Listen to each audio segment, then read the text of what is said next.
তুমি আমার প্লিজ মাফ করে দাও তুলনা। আমি যদি তোমাকে ওই দিন ওরকম একটা জায়গায় না নিয়ে যেতাম, আজকে সবকিছু ঠিকঠাক থাকতো। এগুলো চিন্তা বাদ দিয়ে একটা চাকরি নাও। তুমি চাকরি বাকরি না করলে আমার জীবনে আমাদের সম্পর্ক মেনে নেবে না।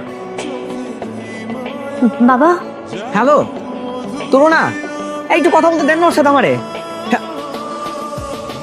আমার সাথেই কেন? আমার সাথেই কেন? ছোটবেলা থেকে তুমি অনেক চঞ্চল ছিলে, কিন্তু আমি তো তোমাকে এভাবে কাঁদতে দেখিনি। তোমার মায়ের মৃত্যুর পরে তুমি এভাবেই কেঁদেছিলে। বিশ্বাস করো, আমি তোমার কান্না নিতে পারছি না, কিন্তু তোমার এই কান্না দেখে আমি আরো আরো বেশি কষ্ট পাচ্ছি। আমি তোমার ভালোবাসাকে তোমার কাছে এনে দেবো। তুমি কান্না থামাও, প্লিজ কান্না থামাও।